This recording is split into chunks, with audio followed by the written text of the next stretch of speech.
Comme le soutenait Thomas Carlyle, l'histoire du monde n'est que la biographie des grands hommes.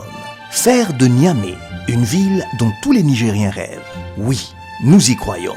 Difficile d'imaginer la ville de Niamey sans le musée national, les immeubles Sonara ou encore le palais des congrès.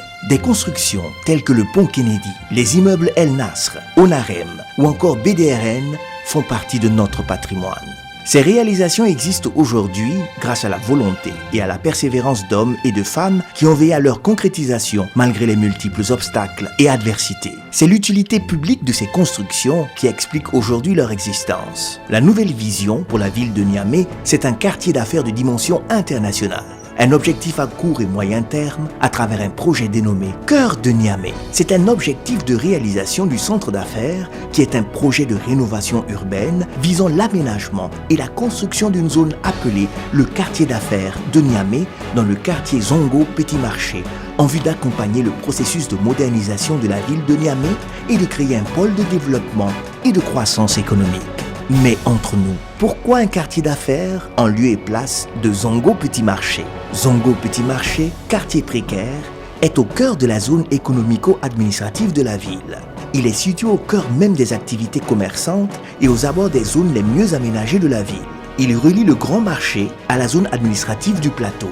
Un de ses côtés insalubres fait face à l'hôtel de ville. Il jouxte l'immeuble de la CNSS, du Trésor public et presque tous les ministères, le palais de justice et le centre culturel franco-nigérien. On assiste ainsi à une cohabitation anachronique entre bâtiments modernes et vieilles habitations en matériaux précaires.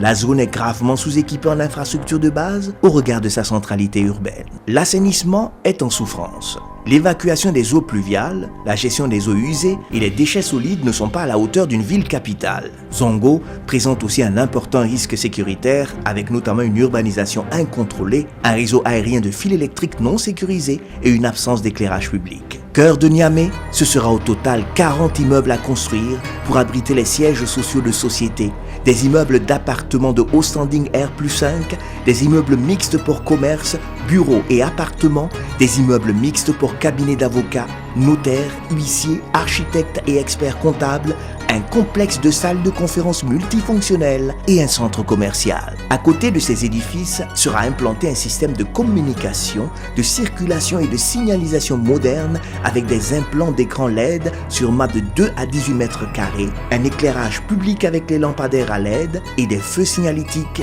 appelés rubans de Mobius. En fait, ce n'est pas un hasard si toutes les grandes villes se ressemblent. En effet, bien que la personnalité de chaque ville est individuelle, elles sont toutes inspirées par le même rêve, celui de démontrer au reste du monde notre vision et l'étendue de notre imagination. Paraphrasons Sénèque pour dire que ce n'est pas parce que les choses sont difficiles que nous n'osons pas, mais c'est parce que nous n'osons pas qu'elles sont difficiles. Pour Niamey, voyons autrement, voyons plus loin.